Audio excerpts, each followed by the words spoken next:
Hello again. If you stayed for the last talk, you'll know I'm Joseph Stannard, Deputy Editor of The Wire magazine. We're here at the Guess Who, and from Jerusalem in my heart, we've got Radwan Ghazi Munne. Hi. Hi. Round of applause, please.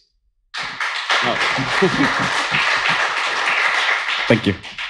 Now, you performed here live on Thursday. Yes, Thursday. You're also a curator, so you've actually chosen many of the acts that you've no doubt been enjoying over the last few days. I guess, really, first of all, though, I'd like to talk about the project, Jerusalem in My Heart. Now, you started out as I believe, an audio-visual kind of project, a kind of performance project. Is that correct? Yeah, I mean, that gets cited often, but there's never really been a form for the project, and even the form that it has now, it's only the current form of it. And right. Yeah, there's going to be a very different version of it happening in December for recording for the next round of stuff coming up next year. Okay, so does that kind of evolution as a project, presumably that will affect the live and the recording process for you? Well, it's always like, it's it's not a band. It's definitely a project, because it just I view it as extension of whatever Charles, my partner, and I are wanting to do in the moment. And for the last 2 years, it's been this. So yeah, it's always like just we keep, as we're working together, collecting ideas for the next thing that's coming up, and it's ever evolving. Now, I believe, again, for you, you have a background in hardcore punk. Essentially, I played in quite a few punk bands. You're in Cursed. I was in Cursed. I was a fan of as well. Oh, yeah. I was in that band, but I was just playing because they were my friends. So it wasn't really music that wasn't part of my world so much. But yeah, that was a lot of fun. Really, really good guys, and awesome band, and beautiful memories with those people. How did you make the transition, essentially, from being a kind of band musician to establishing something that maybe was perhaps a little bit more open-ended and a bit more changeable? Yeah. Well, the band thing, I mean, Jerusalem in My Heart, actually, technically, I started it quite a long time ago as like this sort of vague idea that I wanted to do, and did actually performances before I played with Cursed. So that was around doing things, odd shows here and there, little performances. And yeah, I mean, like they're not mutually exclusive. They can both coexist. To me, music is music and art is art, and it's nobody. You don't need to follow one discipline, and if you do, it doesn't mean that you can't jump out of that discipline. Sometimes. So, yeah. Am I talking really far away from the mic? Yeah, I'll get closer. Give you a little less of a. So with the, I mentioned kind of like the background in playing in bands and kind of with a kind of more of a rock, I guess, orientation. I guess what I kind of want to know was the audio-visual aspect of the current project. Do you have a background in that as well? Well, I mean, for me, before I got into music production and all that, cinema's always been my passion. I actually like that more than I like music. Right. For me, this was, I didn't follow that path. I followed the path of music. But for me, having this element be part of the performance, part of the project is very important. We spend a lot of time on that part. All the films that we use in the project, none of it is found footage. It's all 100% filmed, processed, and edited by Charles. Right. Stuff we talk about, what we're going to shoot on travels and on tours and stuff. And, he always has his Bolex camera and always filming.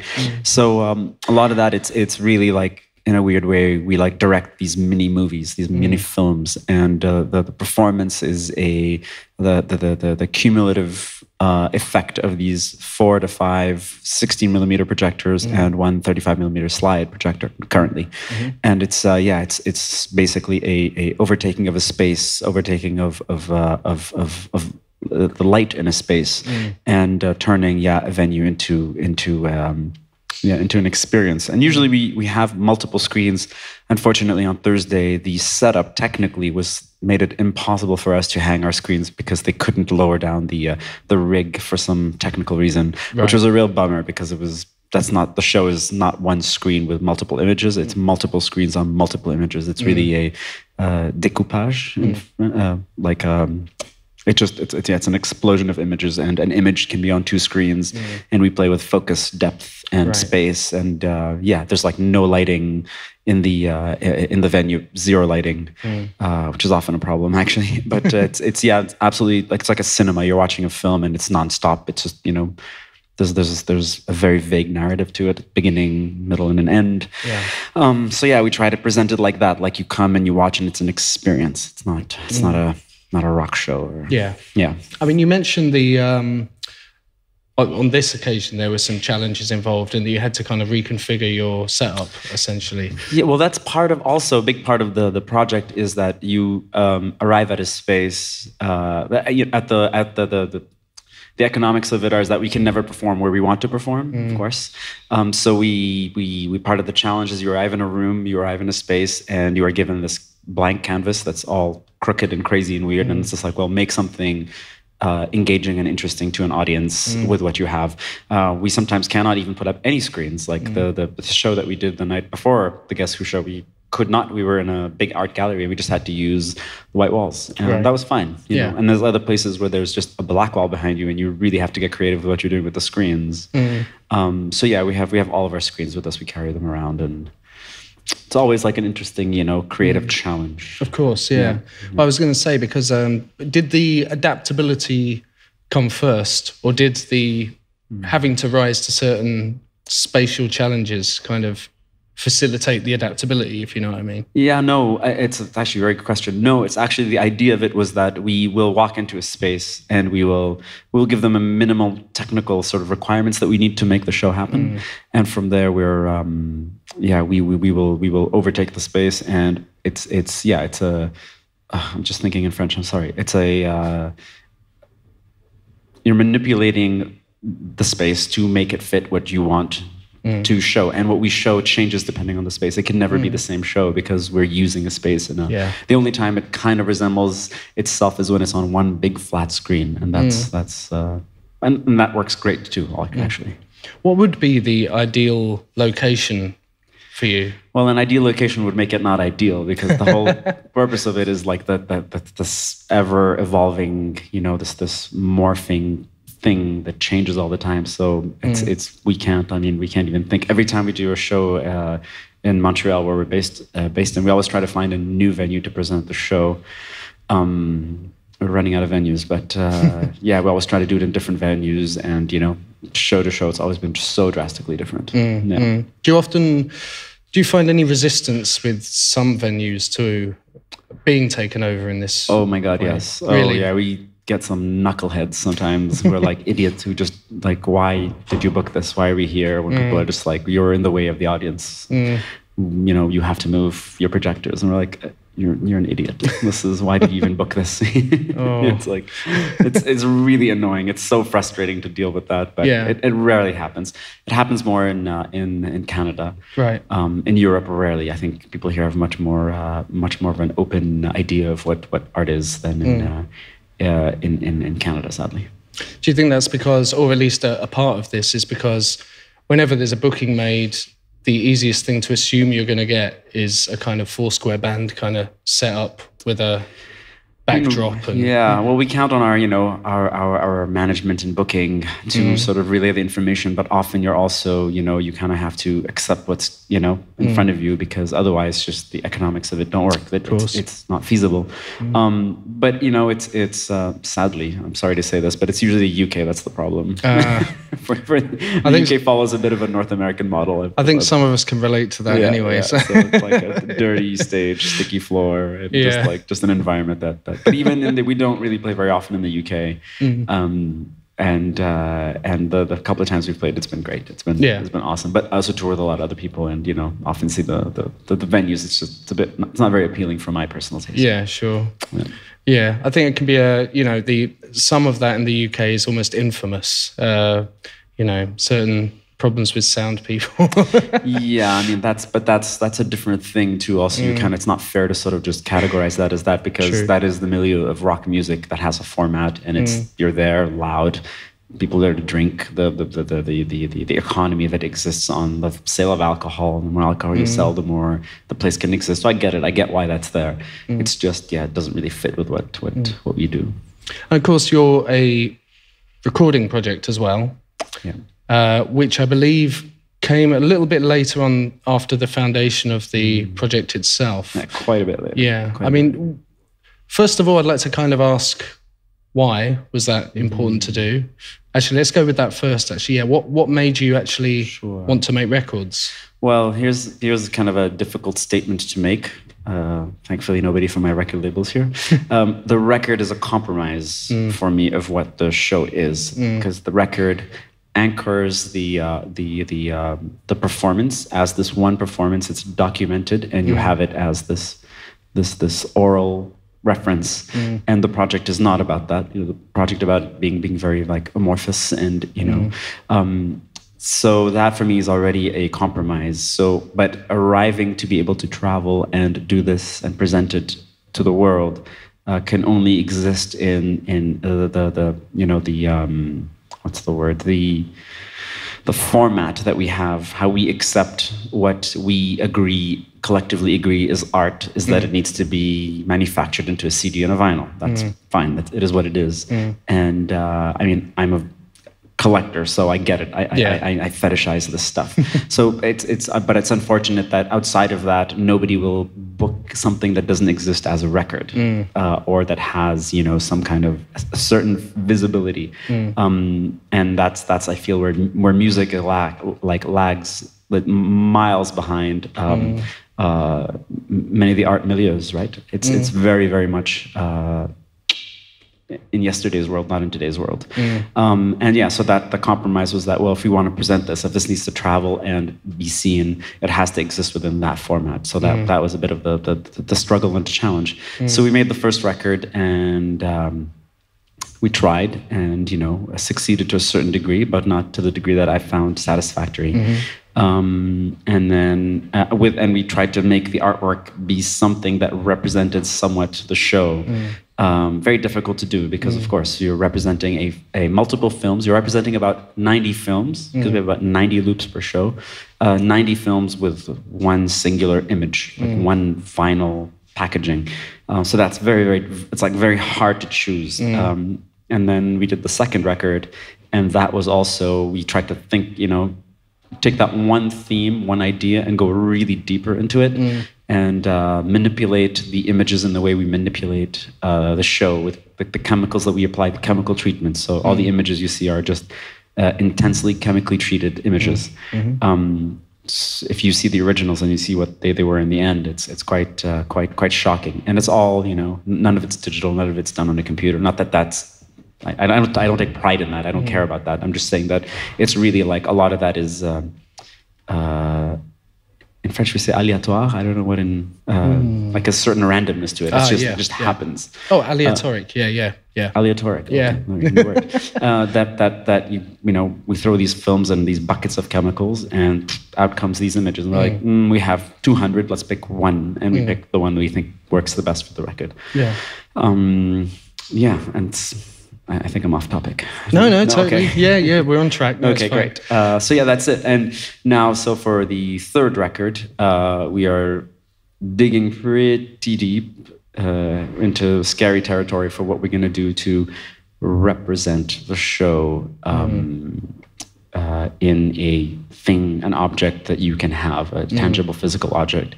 And if we do succeed, I think I'm going to be quite happy. If it works like how I want it, I think it'll be the closest I can possibly get it. Yeah. If we succeed. You mentioned each time kind of attempting to go deeper into the core of what it is you do. How do you achieve that greater depth each time? What constitutes depth? What constitutes depth? Well, it depends how you look at it. Depends what discipline of music. Let's just talk about music. Sure. That you come from. Unfortunately, the cookie factory, internet music world makes it so that things have to be churned out super quick. Yeah. And things have to change. The idea that someone repeats themselves is frowned upon. In Europe, the West, it's seen as like lack of creativity. If I can talk about Levantine music from Lebanon, Syria, Iraq. We have people who many other places in the world too. I'll just talk about what I know. People will spend their entire life working on one thing over and over and over and over, and you are not called, an artist, let alone master. Until you're way well into your 40s, 50s, 60s. Like, you really have to earn it, because it's the respect for that discipline is there, and it's very much it's very valuable, and it's not just art, it's culture, it's heritage, and that sadly doesn't exist in like pop, rock, indie, whatever world. It's not. It's just there's a certain like, okay, the lack of attention span means that, okay, we're done. That's a year and a half old. You have to do something different. If you don't do something different, well, then that's uninteresting. It means you are lacking creativity. So the digging deep for me is just like this constant analysis and thinking about it and thinking about it and thinking about it, and yeah. Applying that, or applying, also like taking cues from visual arts, from cinema, from film, people who really just constantly take one thing and keep working at it and working at it until they feel they've gotten somewhere where they can say, okay, this makes me proud. And I'm not comparing myself to that, because I think we're so far away from that. And part of the curation was also presenting people who, in my opinion, have achieved that status. People who I respect dearly, and so that's how you go deeper into it. Right, yeah. I mean, you mentioned going into some scary territory with new material. I mean, what does that kind of refer to? The record we are working on is a side A of it can be recorded with the Oriental Orchestra live in a palace in Lebanon. 4 one takes, basically all live. There's no overdubs. There's no, and again, I don't care about any of that stuff. For me, it's just like the only way to get the idea right is to do it that way. The scary thing of doing it that way. But the record will also be accompanied by film, and the film there will be a 16 millimeter film spool that comes with the record. Part of the audio will be on the optical track of the film, and it's on the person who is consuming this to basically assemble what they see and what they hear to their own, to their own taste, or their own whatever randomness to it. The randomness of it will create that, well, there's no way you're going to experience this thing the same. You won't experience it twice in the same manner, because there's just an element of randomness to it that will happen by virtue of it being, you can't synchronize anything. Sure. It's just two beasts that just go on their own. So it's scary in that if you fail, you fall pretty hard on your face. So trying really hard not to fall flat on my face with this one. But you have to court failure, because otherwise there's... Of course, yeah. I mean, if it's a failure, it just doesn't exist. That's we don't put it out. Well, again, talking about the kind of like the recorded output, really. I was wondering, and in terms of the visual data that kind of like surrounds it, the visual information, the aspect of kind of treating the visuals, and also kind of like the corresponding treatment of the sonics. I mean, what does that kind of, I mean, some people would call it the degradation of the material almost. I mean, what function does that serve for you? I don't know if degradation is the word I'd use. So that's not how I look at it that way. To me, it's just, it's stuff. It's just evolution of stuff. You wear clothes and they fit you better with time. You wear shoes that they're not degrading. They're just evolving. Sure. And it's like anything. Like humans, we evolve. We don't degrade as we grow older. We do maybe. Some of us do. Some of us do. Depends how much what you do. But yeah, it's an evolution versus a degradation or a control. We're not controlling the aging process. We're not trying to make things look old or artificially vintage aged, or any of that. That's we leave that for the iPhones. It's just stuff just happens the way it is. And if we were able to get, if we got these results with whatever other equipment, we'd use it. We don't care. There's no. Charles and I, refuse any kind of purism. The only purism we want is that we don't want purism. Well, that's, degradation, I guess, is a loaded term. But I wonder if there's perhaps another way of looking at it could be in treating the materials, you kind of unlock dormant meaning in some respects. Like it's kind of, you bring something out that's there, but which needs some kind of like teasing out. Do you think that's well, there's applicable? To me, there's the medium of film, the medium of projected film. There's a certain history in that, and when I say history, I mean that history is created with that because of the aging process of these things and their existence. So there's the history of that. Just kind of like it takes its own path, and I don't care to like sort of like guide it, and like I just let it be on its own. When we film something, we can film this cup and we film it and it's a cup, and when we take these images and we treat them, we kind of don't really know what's going to happen. It's not like we're like like ninjas at this. We're just like doing this and we don't know, and there's a whole part of it that's just random, and from the randomness we have to create something that we feel is beautiful to our eyes. And the same thing with the music live. There's definitely very fixed parts to what's happening, but a lot of it is just like, I mean, you can tell from show to show, depending how drunk we are, it can get really funny sometimes, because it's like, what were you thinking? This was so stupid. And sometimes where it's like, wow, that's really focused, it's great. But it's just, I let that, using hybrid digital and analog stuff. The analog stuff definitely has a life of its own. And my bouzouki, the instrument I play, that has 9 lives of its own. It's just, it really just reacts so sensitive to the environment it's in, and it can just play so differently. It can be such a pain sometimes and such a joy at other times, depending. Yeah, really. So it's all that stuff. It's just you let these things have their own life and forge their own path, and you let them guide you. They guide you. We don't guide them. Yeah. Well, I mean, I guess that would apply also to the use of the human voice. The human voice being essentially an absolutely. I mean, unpredictable instrument. Very unpredictable, and as much as you try, it does its own thing. And another thing that also evolves in a beautiful way. Abdul Karim's performance. He's been doing this for a very long time, and to hear him sing the day before yesterday, you're like, just his voice just has evolved somewhere that's just absolutely amazing. And if he was trying to do this 30 years ago, it would have sounded silly, because it's just not, you're forcing, you're taking an apple and you're ripening it in a warehouse versus letting it ripen on a tree before you can pluck it and eat it.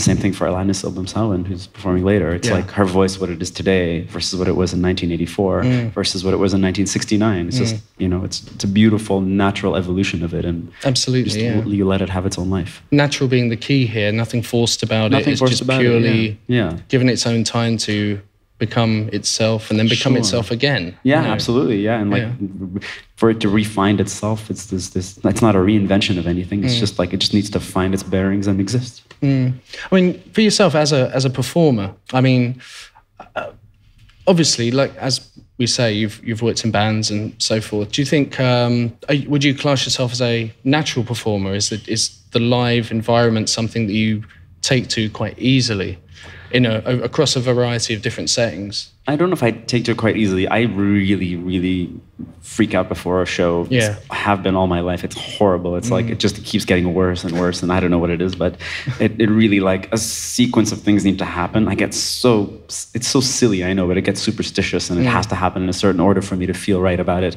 But it's just like, I don't know that I take well to I respect the live more than I respect the recorded, which is really ironic, because I'm a record producer, but and I'm a record producer who doesn't really like live takes. I actually really dislike doing live off the floor takes with bands, and that's what I'm doing for my record. It's just it's just one big oxymoron what I do.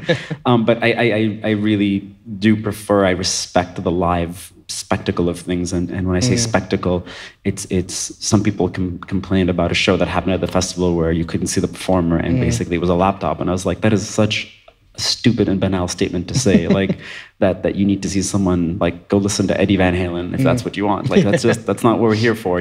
Art is art. We don't care if it's like, if you have a $10,000 modular synth, or if you have a laptop, or if you have your iPhone. Like, that's not the point. It's just stuff. Stuff doesn't make art. It's people make art. But yeah, to me, the live is really like very important. As much as I struggle with it, I of course that's the thing I covet, to play as close to a perfect show as I can, and I'm still miles and miles away. Right, yeah. Miles and miles away, unfortunately. Do you think that, I mean, part of the point of it is that you may never attain that perfection? Attaining it would be a failure, right? And that's, I think, what I learned from all these people who I consider masters at their craft, is the people that like the idea that we are ever evolving creatures as people, and for these people who do this one task, that they're ever evolving and will never attain the supreme, you are just always working towards it. And the point is that you work towards it, knowing you will never get to that, to the apex of the mountain. It's just non-existent, doesn't exist. You just have to believe that you are making your way towards it. Yeah, the striving is the point in itself. Of course, that's what keeps you alive, and that's what keeps you, keeps your evolution happening. You mentioned your work as a producer and engineer. I'm wondering, how is that actually? Does that make? I mean, it sounds like an obvious statement, but does that make producing your own records more difficult, or actually does it present you with a few obstacles of its own? You'd be shocked at how little time I spend on my records. Like, they happen within a day. Right. A day, 2 days. It's like in, out. This is the idea. I think about it for months and months and months and months. And then just boom, this is the idea. It's ripe. It's do it. This is me now, who I am, what I am. I will do this. And what happens, happens. So I don't spend a lot of time on that. I really separate the two. It's a very different thing for me. I can't record with people. It has to be on my own. I just can't do it with other people. The fact that people do it with me blows my mind. It's like, I try to relate, and I can't, because I'm like, I can never record with other people. Right. So recording with this orchestra is like I say hard because it's very dark. I mean, it's kind of like the ultimate collaboration in a way. Yeah, it's like, collaboration and challenge. I'm really I'm going to try to like push myself somewhere where like, it's not that I'm uncomfortable, it's like I'm extremely uncomfortable. Yeah. And see what happens. It's an experiment. With that kind of recording process, I mean, the one that you're talking about now, I mean, how far into that are you, the new kind of thing? It is 3 weeks away. Wow, okay. And is this presumably is a longer process than the previous? Well, it's only 2 days. So not really. Wow. We're doing this. It's one piece. It's a 22-minute piece. It's one side of a record. Yeah. And it's really straightforward. I mean, the piece is 22 minutes. So when we do it, we will have spent 22 minutes doing it. Full stop. It's like that's it. That's all there is. And it'll be very easy to mix it. It's just it will mix itself because it's all acoustic instruments and everybody is like listening to everybody. And we have a conductor and an arranger, and we're all following. I'm not even like leading this. I'm just one of the performers. We're all following the arranger who I've hired to arrange this. Well, I mean, going back to the live side of things, on Thursday there was a kind of incident at the start, or just before you started. It was at the start, yeah. It was during, actually, because the projectors, at the beginning of the shows, the projectors are, everything you're hearing is coming from the optical tracks of the films. Right. Yeah, that was. I mean, do you mind taking us through what kind of happened? Yeah, I mean, it's I heard it, but I didn't see anything. Well, you couldn't see any of it. That was the kind of the stupid thing about it. I mean, it was in the moment. You're like a little drunk, and you're a little like feeling like someone's just really provoking you, and it was just somebody that I assume, I don't know this person, a certain degree of provocation, maybe, I don't know. Yeah. But person who was closest to me, basically like, I don't know, a meter away from me at the edge of the stage, was just waving a big Israeli flag in my face. And I got on stage and this was happening, and I was just decided to ignore it, It's like this, that's giving space, time and space for these things, I feel usually is like the worst thing to do. But, the Arab in me was like, well, I'm not going to back down. And I basically told him to leave. I told him to just take that and leave, like, fuck this flag. I thankfully was not that fucked up that I didn't insult the person, because that's not what I would have wanted to do. Sure. Just being like, trying to illustrate to this person that if you're trying to provoke, well, it worked, you've provoked me. And then you want my attention, you have my attention now. And you're not going to like what I'm going to do. So you're going to have to leave. Consequences. Don't be an idiot. And if it was a mistake, I don't know who carries a flag in their backpack, like to go to a show of somebody they don't know. It's just like blows my mind. Like if you made a mistake, well, you're just an idiot and you shouldn't be here. It's like, this is insane. Like that you think that this is appropriate behavior. If you waved a Lebanese flag, it would be inappropriate and I'd tell you to leave. Like, let alone an Israeli flag, which to me is very offensive for my own politics and for justice and for, everything that I believe in, what the project stands for and all that. It just seemed like it was you're just an ass. Like, just leave. Stop being a macho dickhead. And leave, you know, like nobody wants you here. I believe he did leave. He did leave. What is he going to do now? Yeah, exactly. Like, what is he going to do? Not after that. If he didn't leave, it would be like kind of awesome in a way. It's like, I can have an ounce of respect for you, maybe. Yeah. But now you're just like, I have no respect for you. Just go. The fact that you're leaving, you're just a coward. Yeah. Not only are you an idiot for doing this, but you can't even stand up for it. You're just a coward on every level and an idiot on every level, and it's just stupid. And it's terrible that you're making me be mean to you. Yeah. But you're being far meaner to me, and you're asking for it. You asked for it. You asked for it. I mean, has that kind of thing happened before in the history of Jerusalem in My Heart? There have been attempts by a group in Montreal to shut down a show. They sort of called the venue, which was this big arts foundation that gets its funding from the government, and they had threatened to file a racism file for just the booking of the project, and citing anti-Semitism, which is you can't get more ignorant than that. That someone can call a Semite anti-Semitic. It's pretty ridiculous, but it doesn't happen too often. The project, the natural evolution of the project is that it's in a milieu where people are either open to what a person has to say, agree or disagree, or that people are unaware and therefore they just take it in for what it is without giving it their own feedback or opinion because they just feel not equipped to do so. And all that's great and fine. And, we present our work to present our ideas and our point of view. And I don't care that somebody agrees or disagrees. It's not the point of it. The point of it, its existence, It is a problem when one person tries to, step on someone else's, expression, freedom of expression, liberty to express and stuff. Sure. Well, I mean, I'm guessing that because of the nature of the project, it's kind of a discourse can open up around what you do, and that's something that presumably you often. Yeah. I mean, I think let me just make it clear. I think waving a flag in your face is not the way to do it. No, that's a whole different thing. Juvenile. It's like at a football match. It's like so ridiculous. But we've gotten approached by people from Tel Aviv who've invited us to come and play there, and then the conversation that happens from that, and be like, well, the fact that you're even inviting me. You already are telling me you have no idea what I do. You're just being, I don't know what you're reading or what you're seeing about this, but something tells me you're really missing the point, which already turns me off. And the idea of working with you is pointless. This is pointless. You really don't get what this is. You have no idea who I am. You don't even understand that I can't legally go there. It's that absurd. I legally do not have the right to go there. Yeah. So it's like, well, it is what it is, and it's so hard to talk about. It's a big, heated discussion and debate, and I'm always open to discussing and talking about it with anybody. And it's a delicate one because as we evolve with time and music and culture and arts, and we've sort of we've succeeded in dismantling the idea of what racism really is, and the idea that coexistence is something that we should strive for, which we should, of course. Yeah. But manipulated coexistence is wrong. And apartheid is apartheid. When apartheid was broken up in South Africa, everybody looked back and said, "Boy, was I a fucking idiot for playing that, for being there and doing that." And to me, it's the exact same thing that's happening. And I see everybody around us in the milieu who are just oblivious, just completely oblivious and ignorant, and choose to do it. And if that's your position, that's fine. But then don't be offended when you're called oblivious and ignorant. And it's because that's fact. That's fact. It's not fiction. And then but then people are armed with all sorts of arguments why that's right. And I stand for the cultural boycott of that. So it's pretty direct and pretty clear. There's no gray area for me in that. Yeah. Yeah. And a big part of the project is that the back of the record is very much the image of what apartheid is, very much the image of death, murder, and abuse, violence. It's just that presented in one simple picture taken by a Westerner, of what we deem as news, what we think is news, and what is news, what is fact, and what we think is fact. It's all these things. Yeah.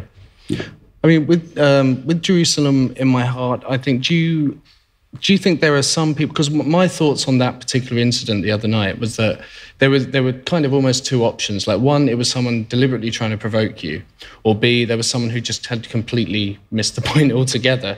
Either of them, both of them are kind of pretty poor. It's kind of like for like a well, can't say it's a fringe festival anymore, but it's not popular culture festival. This is not this is no top 20, top 50, top 100 music. It's like, it's pretty fringe. It's small. It's a tiny festival, given what the state of music festivals is these days in Europe, So yeah, for somebody to have, you can't help but feel somebody really came here with that intention. Your intention was to come. You went home, took that flag, put it in your bag, brought it in, and just, you had an intention. There was evil in your head. And or if it wasn't evil, there was just ignorance in your head. Like, there was nothing in your head. I don't know. It's just not a hell of a lot better, really.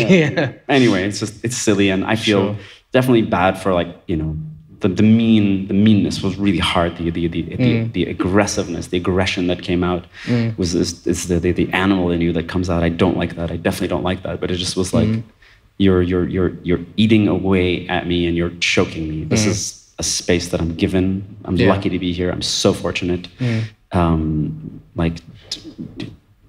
Stand outside with your flag and wave a sign. I don't know why you're doing it. On my time, it's ridiculous. I mean, do you think with the motivations behind the project and the kind of the interests and the opposing of oppression, essentially, are the stakes higher at the moment for you as a sort of international artist, or is that kind of illusory as well? I don't know if the stakes are higher. To me, it's like this, I'm Lebanese. For us, I've only known this since I was born. I don't know anything else. I was born when the Civil War started in Lebanon, and we had to, like, refugees run, and it's happened a few times to my family. So it's like, that to us that's just life. That's what we know.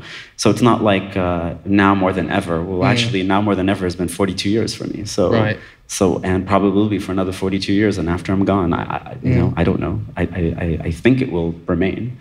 I hope not, but I know that, it's the way things are, it will be. So yeah, I don't think that there's that doesn't change. That's perspective. It's like the person who says, like, the world is such a violent place. It's more violent than it ever has been, but that's just your perception, because the fact is it's not. It's more peaceful than it's ever been, which is absurd. It's just your perception, what you know is news, what you think is news, what is fact, and what you think is fact, and all these things, and how they get manipulated and how they get explained, what your own filters are, what your own, sense of equality and inequality is, and all that. I mean, we were at rehearsal day with Alanis, and she was talking about, the dehumanization of an Indigenous people in Canada, and it's just so hard to sit there and listen to, because there's someone who understands and has struggled all her life with the understanding that, like, the only way these things exist is for one person to tell their people that this other person is actually not a human. He's actually an animal, not a human being. He is half the human you are, which justifies war and death and violence and killing and oppression and all that bullshit. So it's something we're so easily capable of as people. Yeah, absolutely. Moving on to you're based in Montreal, obviously. Based in Montreal, yeah. I spent quite a bit of time. My family's all in Lebanon, and so sorry, I missed. My family lives all in Beirut, Lebanon. Yeah, so I'm there quite. I'm just wondering, like, for the project, and just for how have you found Montreal in terms of being a supportive environment for creativity? Well, Montreal is, like, very unique. It's unique within the ocean that is Canada that it's in. It has nothing to do with the country. It's so bizarre. It's a tiny little city that is so dysfunctional. It is so ridiculous, which makes it so charming and amazing. And within that little island, literally an island, within that island in this country, there are other little islands, smaller islands, and within those small islands, there are smaller islands. And I find myself in one of the most beautiful islands with the people who are around me, the network that I'm in, the friends that I have, and the friends that you're continuously making. It's just an environment that it's so easy for you to do what you want to do, and to have a very a life that you are happy with there. It's very safe, and I recognize how lucky I am to be there, especially because, like, it's the unlucky is very close to me. It's very close to home, right? It's right there. I see it, and I'm in it when I'm not in Montreal, in Lebanon. So when I go back, it's always like, you're like, okay, you have to really appreciate what you have and not take it for granted. Like, we're just so lucky. We have water we can drink out of a faucet. We're so lucky we can flick a switch and the light comes on. You know? or that you're not going to die, so.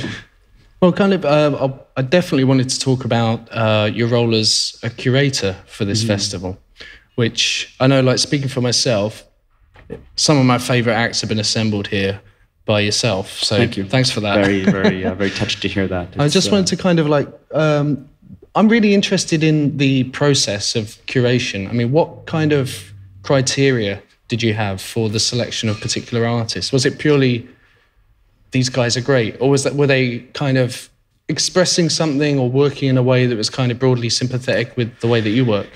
I mean, these artists are all great. That goes without saying, in my opinion. It's all music I like. It's not, I obviously wouldn't program anything I don't like. The festival really gave carte blanche to do whatever. They were like, just throw out a list of names. The list was really big, and a lot of it just couldn't happen because a lot of it was very difficult. People, I mean, a lot of people, to get them here was a lot of work. So I'm quite proud and happy that they've made it. They are here, and everybody will perform, which was not sure for a while. But no, I mean, they all do represent, let me just, before I say that, make sure that that's right. Yeah, I can say that. They all 100% represent represent something to me that I feel needs to be given a place on a stage and people's ears and eyes, because what they've said and done has been so important, either in the past or in the present, or in the future. Like that you can project and be like, what you are doing is going to be so important culturally to what's happening, and who you represent, what you represent is falls very much in line with my politics. And for me, politics and art is the same. It's all the same. Everything, politics, art, food, everything, water. Everything is politics. And anybody who doesn't think so, I feel is that's a shame, because it all is very much connected. So yeah, that's the. I mean, yeah, I draw my own. I connect my own dots between these people. I don't think a lot of them probably don't know each other or know their art, their other people's art. But yeah. I mean, one thing that I found quite interesting about this particular set of artists, and also yourself, and also something that's happening maybe on a wider scale throughout the world, is this kind of there seems to be a loose network, musical and artistic network of resistance.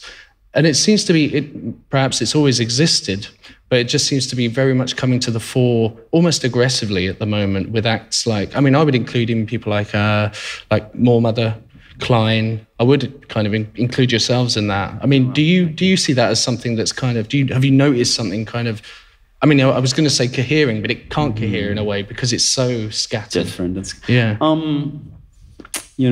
I don't, that's a very difficult thing to even think about, because it's like we all have our own struggles. Like, but every person, struggles. Nobody doesn't. That's our existence. Is being born is a struggle as a human being. And as we grow up and as we live our experiences, we all struggle in our own way. So struggle can come from many different places. And if it is, politics, if you want to use that very broad term, for certain people, well, it's a very clear and obvious reason and message and content behind it. But someone can be like Farida playing last night. Obviously there's no politics in the sense that what she presents, these like deep, beautiful love songs, but within playing, by the fourth line, she said something that was so touching and political without it really being political, where she salutes the people of Kurdistan, like we are in Utrecht. And here you are making a statement that, only the Arabic speakers in the room caught that, of course. And you're like, yeah, well, that's politics right there. And that's your struggle. That's it. You're saying it. You're Iraqi. You are saying it right there. If that's her intention or isn't, I don't know. But she did say it. So I think all these artists just exist and they do what they do. And if their struggle is very much the reason why they make art, well, that's great. And if it's not, and it's just a coincidence that comes through what they do, and that's amazing too. It's I don't think of that way. I mean, I can see, we all struggle, and it all manifests itself in very different ways with different people. And it seems to also kind of coincide with something we were discussing a moment ago about struggling to actually define oneself as a creative voice. Of course, that's very difficult, and that's what makes everybody performing at this festival is so interesting. And equally, that's what makes all the people attending, right? Because that's your struggle for you is to come and like identify with what it is that's happening. Because when you go to a show, you're sitting there and you're just opening yourself up to be like, give me, I want, you know, and I want to take it in, and I'm going to let it influence me.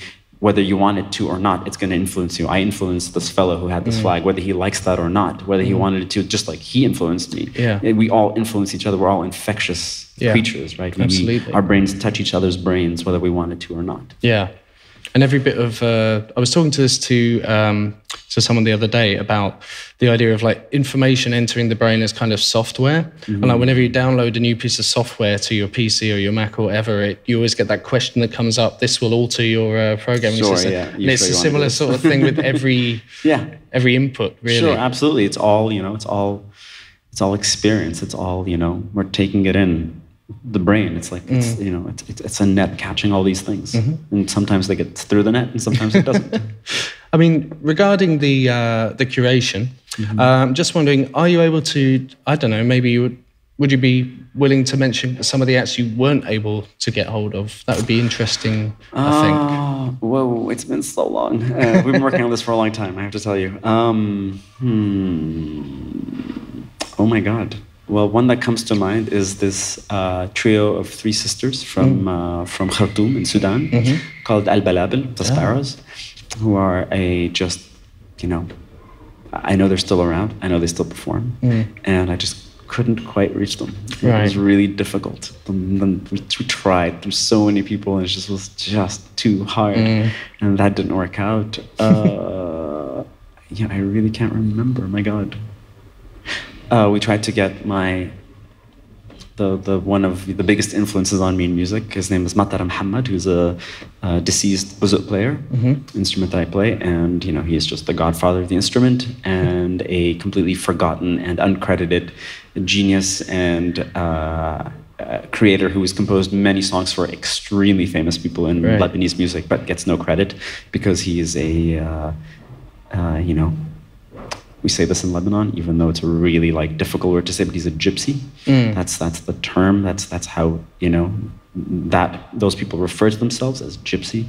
And and seeing as he was illiterate, also he just got no credit and no money and died, of course, extremely poor. Made a handful of records. Some of them are just absolute genius. And his son, who still plays bouzouki, and just couldn't get him. He just refused. Oh no, now it's coming back. A person who I admire, who I ran into, a master, someone who I can call a master. His name is Hassan Haffar. He's from Aleppo in Syria. And I was in Aleppo like, you know, a minute before the war started there. I like left and shit hit the fan, literally. I tried, the phone conversation with him was hilarious because I had to really dig deep until I found somebody who had his phone number, called him up, and he was so spooked by what I even was proposing. And he was just like, just immediately thought it like it was, you know, Secret Services or something. And he was like, bye, click. He was like, I have enough money, I don't want this. I was like, no, you don't understand. He was like, no, I love. Hang up. He like ran away. He was like, don't leave me alone, please. And he's just an absolute. He's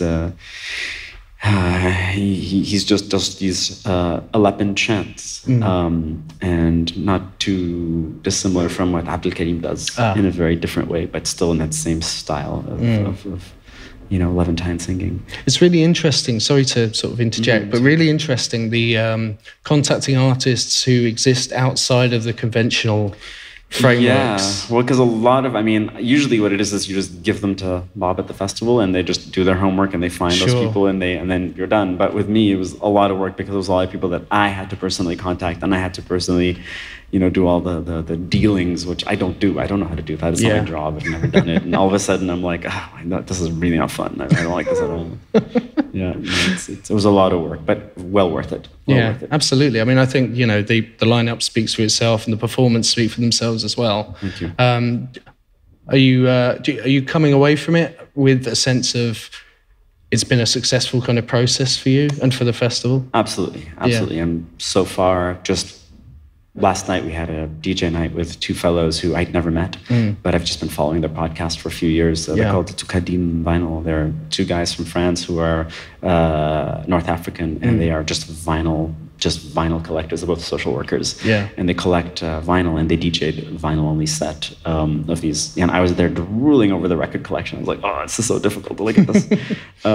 But at that party, the amount of people that came up and were like so excited about them having DJ'd, and then the Turkish friends and the Lebanese friends who got up on the decks and spun some music. And it just was a party, and people were like, people I don't know were just randomly coming up and saying how much they appreciate the experience and how excellent, happy and excited they are to hear so much stuff they didn't know. And so that's, of course, how can I not be so emotionally touched by it? Yeah, it's like, of course. So rewarding. It's not my intention. It's just, I just do, this is what I do. I don't know, you know.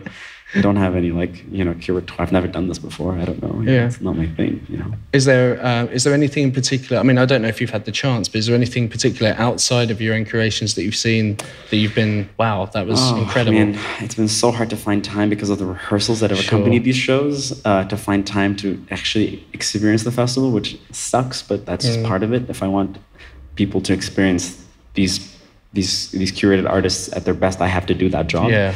And that's fine. I did watch, which was a dream of mine, to see Pharoah Sanders. I've never been able to see him. Same, yeah. You know, I would have paid whatever the price of the pass was just to see him walk around that drum set. Yeah.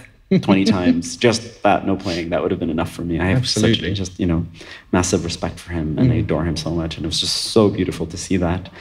Ahmed Fakhroun, which was great because that was, I had nothing to do with that. And, hats off to the festival for making that happen, and for Fitz for, masterminding that. He's so great. That was awesome. He's, I love his music so much, and I got to meet him. He needed a pick, and I had a pick. Oh my God. And that's how we met, and I told him, I was like, by the way, I'm a real big fan. This is a real fanboy moment here. It's not just meeting, but actually assisting. Yeah, just giving him this pick. And he was just like, oh, it's so sweet of you. And then he, was like, oh, what's the name of your project? I'll check it out. I was like, oh, I know you won't, but that's really sweet.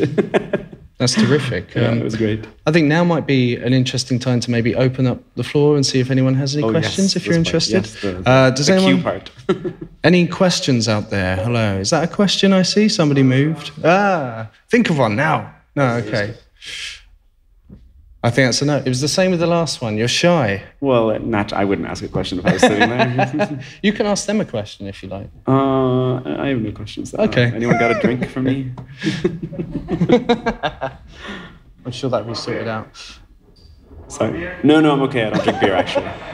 That was great. That's good, though. Thank you. It's very touching. I don't drink beer, sadly. I'm sorry. Okay, well, that's great. Thank you for talking to me. Thank you so much, and thank you for sitting here and listening to Thank you very much. Blah, blah, blah, Cheers. nothing. Thank you so much. Thank you. That was great.